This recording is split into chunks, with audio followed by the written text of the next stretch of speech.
This is the most important topic for the your NEET exam और इस topic से काफ़ी क्वेश्चंस पूछे जाते हैं और आपको बिल्कुल ध्यान से समझना चाहिए। डाइनोफ्लेजलेट ये प्रोटिस्टा में आता है, किंगडम प्रोटिस्टा का वो है, किंगडम प्रोटिस्टा का मेंबर है। Dinoflagellate, diatom, यूग्लिनाइड and स्लाइमेटम। तो किंगडम प्रोटिस्टा में ये इंक्लूडेड है, प्रोटिस्टा में इंक्लूडेड है। तो डाइनोफ्लेजलेट जो होते हैं कलरफुल होते हैं, बहुत ही कलरफुल होते हैं। They known as a golden brown algae. एक गोल्डन ब्राउन एल्गी इन्हें बोला जाता है। मोस्टली इक्वेटिक होते हैं, ये इक्वेटिक होते हैं, पानी में ज़्यादातर पाए जाते हैं। मरीन एंड फोटोसिंथेटिक होते हैं, marine and photosynthetic, and depending on the pigments present on the cell wall they appear yellow, green, brown, blue, red etcetera. तो इसमें जो होता है अलग अलग पिगमेंट्स विद्यमान होते हैं इनके सेल वॉल के अंदर, और पिगमेंट के बेसिस पे इनका कलर डिसाइड होता है। येलो होना है, ग्रीन होना है, ब्राउन होना, ब्लू, रेड, राइट। तो ये डिसाइड करना है। The cell wall has a stiff cellulose plate on the outer surface. The cell wall is known as lorica and theca.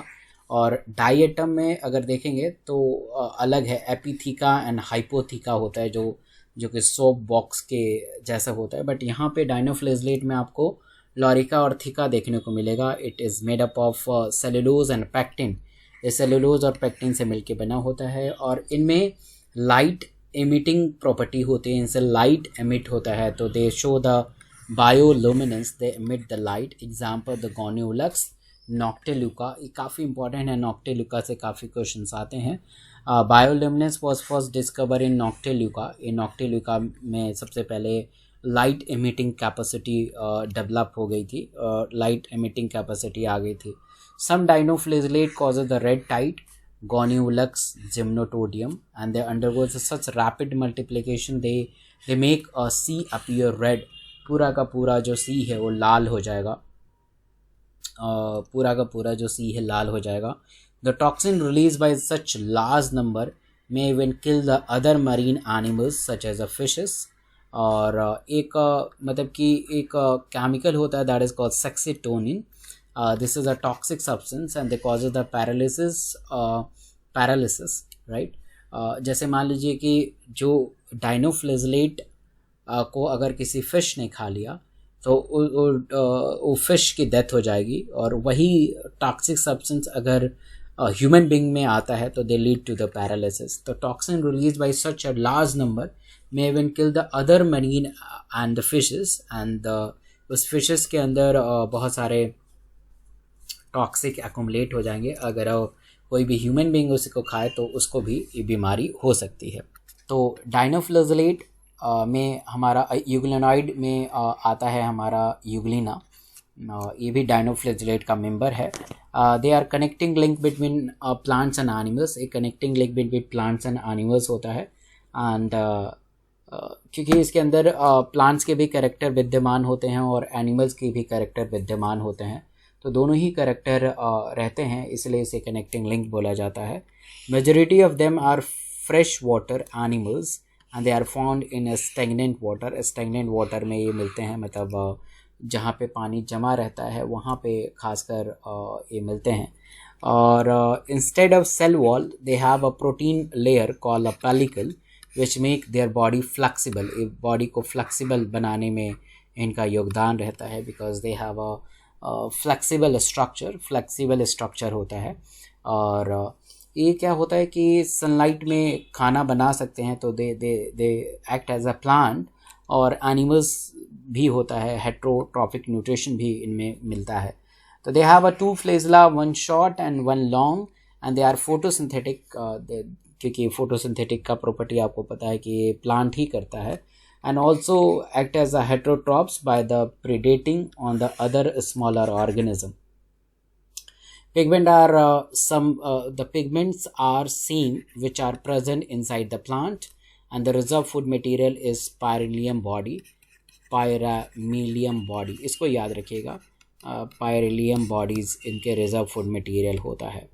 Slime modes ये दूसरा का क्लासिफिकेशंस है। It is also known as the crustaceans, fungi. The characters: the cell wall is absent, the pellicle is also absent. The cell wall is absent and the pellicle is also absent. The chlorophyll is absent, therefore the heterotropic in nature. Chlorophyll इनमें absent होता है, इसलिए खाना खुद से नहीं बना सकते हैं और ये दूसरे ऑर्गेनिज्म पे ये डिपेंड रहते हैं. न्यूट्रिशन इज सेप्रोबायोटिक और holozoic, therefore they are known as consumer decomposers. मतलब सेप्रोबायोटिक का मतलब होता है जो डेड और डिके ऑर्गेनिज्म पे फीड करे, और होलोजोइक के मतलब स्टेप वाइज न्यूट्रिशन होता है जिसमें इंजेशन होता है, फिर डाइजेशन होता है, फिर उसके बाद एब्जॉर्प्शन होता है, फिर उसके बाद एसिमिलेशन होता है, फिर उसके बाद एक्सक्रीशन होता है. They are called holozoic nutrition, therefore they are known as consumer decomposers. And somatic phase is covered by the mucilage, therefore they are known as slime modes. इसे हम slime modes कहते हैं. slime modes दो type के होते हैं, one is called acellular and other is called cellular. acellular में फाइसेरम होता है और नीट में आया हुआ क्वेश्चन है. This is acellular form of तो acellular फॉर्म इज़ फाइसेरम और नीट में आया हुआ क्वेश्चन है. एंड फुलीगो से भी काफ़ी क्वेश्चंस आया हुआ है. सेलुलर फॉर्म के बारे में बात करें तो दैट इज़ कॉल्ड डाइक्लोस्टेलिन और पॉलीस्पोंजिल, मतलब ऐसे नाम है और ख़ासकर इन दोनों के नाम को आपको याद रखना चाहिए. During the unfavourable conditions the Plasmodium is differentiated and form a fruiting body. ये जब भी अनफेवरेबल कंडीशन होता है तब ये फ्रूटिंग बॉडी में कन्वर्ट हो जाता है. Slime moulds are peculiar protists and they are normally take the form of amoeba, but under the certain conditions they develop the fruiting bodies and they release the spores. तो basically क्या होता है कि unfavourable condition में fruiting body निकालता है, मतलब एक तरीके का स्पोर्स होता है और ये स्पोर्स जर्मिनेट होके एक नया ऑर्गेनिज्म बनाने की कोशिश करता है. The fruiting body that is called sporangia are characterised by the presence of abundant amount of calcium salt and Physarum and Polycephalum. Question है एक, which of the following is slime mould. Directly आपसे इनसे question पूछा गया है. Physarum, Anabaena, Thiobacillus and Rhizopus. तो answer is Physarum, जो हमने अभी अभी देखा था कि फाइसेरम होता है, जो नीट में आया हुआ क्वेश्चन है.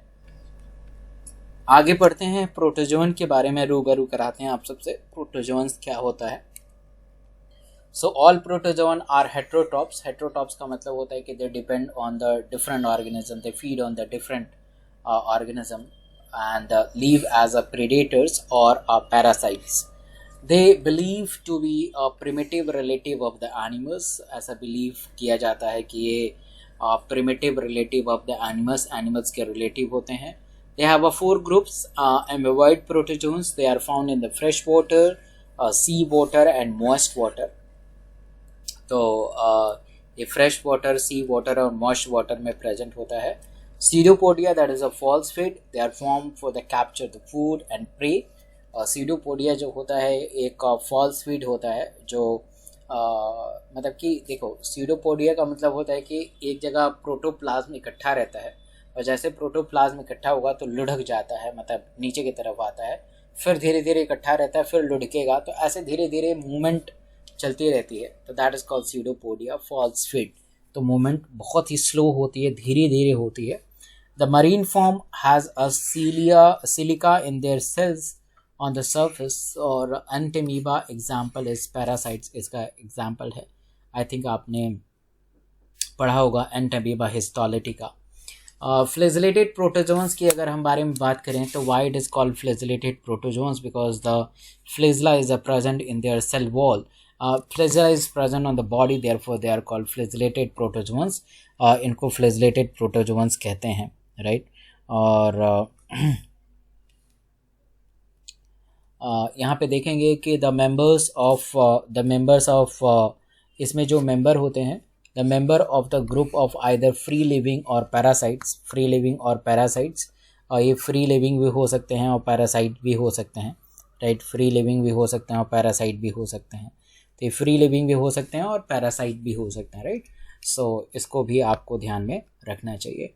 Parasitic form they causes the disease, जो पैरासिटिक होते हैं वो डिजीज़ को कॉज करते हैं, उनसे तरह तरह की बीमारी हो सकती है, जैसे African sleeping sickness, Trypanosoma gambiense is a such example, right, Trypanosoma gambiense. चलिए आगे आगे बढ़ते हैं।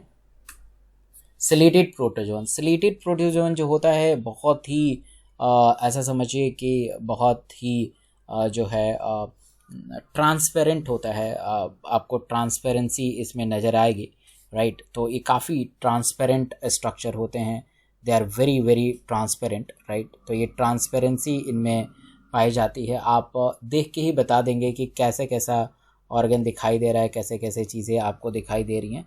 तो इसमें ट्रांसपेरेंसी आपको देखने को मिलेगी और ये काफ़ी ट्रांसपेरेंट होते हैं, right. So they are aquatic and actively moving organism, बहुत ही actively moving organism होते हैं, because they have a cilia इसके अंदर present होते हैं, and the presence of thousands of cilia. They have the cavity is called gullet. cavity जो होता है इसको gullet कहते हैं, और gullet के थ्रू खाना इसके अंदर जाता है। They open outside the cell surface, और आप इसका स्ट्रक्चर देख पा रहे हैं यहाँ पे। द कोऑर्डिनेटेड, इनको कोई भी फूड अगर मिल जाए तो सारे सिलेटेड प्रोटोजोन्स बिल्कुल चारों तरफ घूमने लगेंगे, और घूम घूम के मतलब they make row of the cilia and they causes the water laden, लड्डू की तरह घूमेंगे। तो the coordinated movement of rows of the cilia causes the water laden which with the food and steer into the gullet, that is called paramecium. Sporozoans के अगर हम बारे में बात करें तो they include the diverse organism that have infectious spores like a stage in their life cycle. Example the Plasmodium malarial parasite is such example. यहाँ से एक पूरा एक नटशेल है, जो एक जगह अगर आप पूरा का पूरा नहीं समझ पा रहे हैं तो एक ही जगह पे आपको सारा का सारा चीज़ मिल जाएगा। प्रोटोजोन्स जो होते हैं ये हेट्रोट्रॉप्स होते हैं, they live on the parasites, क्योंकि ये दूसरे के ऊपर फीड करते हैं, दूसरे के ऑर्गेनिज्म के ऊपर रहते हैं। Amoeboid protozoan, they are found in the fresh water, moist water, pseudopodia is there, and yes यहाँ पे अगर आप देखेंगे तो फूड कैप्चर करने के लिए सीडोपोडिया होता है, अमीबा इसका एग्जाम्पल है। फ्लैजेलेटेड प्रोटोजोन्स के बारे में बात करें तो they are found in the host, the flagella is form to help in movement, एक जगह से दूसरी जगह मूव कराता है। और parasitic form they causes the disease, जैसा कि हमने अभी देखा था, that is sleeping sickness, Trypanosoma. Ciliated protozoans, they are aquatic, they form a cilia which help in movement. The coordinated movement and rows of the cilia causes the water laden with the food, and sporozoans जो होते हैं aquatic होते हैं, malarial parasite including the sporozoans, right? तो ये सारा चीज़ है। तो किंगडम फंजाई शुरू करते हैं। Kingdom fungi, the study of fungi is called mycology, and the father of mycology is called मिटेची। The father of modern mycology and plant pathology is D. Barre, and father of Indian mycology and plant pathology is Butler. Butler इसके example हैं। They include the eukaryote, multicellular and decomposers. The fungi are parasitic होते हैं और unicellular भी होते हैं। General characters of the kingdom fungi, कुछ characters के बारे में बात करते हैं। तो cell wall is present, they contain a chitin. Some fungi contain the cellulose in their cell wall, and reserve food material is glycogen and oil. Reserve food material is glycogen and oil. Reserve food material glycogen and oil होता है। यहाँ पे देखेंगे कि fungi जो होता है एक ट्री लाइक होता है, और they form a mycelium बनाता है। और हाइफे जो होता है, हाइफे जो होता है एसेप्टेड हाइफे और सिनोसिटिक हाइफे, और सेप्टेड हाइफे और सिनोसिटिक हाइफे। एसेप्टेड हाइफे जो होता है इसमें क्रॉस वॉल नहीं होता है, the cross wall is absent, right, cross wall is absent. और सेप्टेड में क्रॉस वॉल प्रेजेंट होता है, the cross wall is present, right, तो they are called septate hyphae. तो aseptate hyphae mycelium is without the cross wall, they contain a many nuclei. और septate में septa होता है, ये ऐसे सेप्टा होता है, the septate mycelium is contain the septa. I hope कि आपने इन्जॉय किया होगा सेशन को। तो अगर आप नए हैं तो इस चैनल को ज़रूर सब्सक्राइब करें, बेल आइकन को ज़रूर दबाएं और उसमें ऑल सेलेक्ट करें ताकि जब भी मैं वीडियो बनाऊं तो आप सबको पहुंच सके। Thank you so much.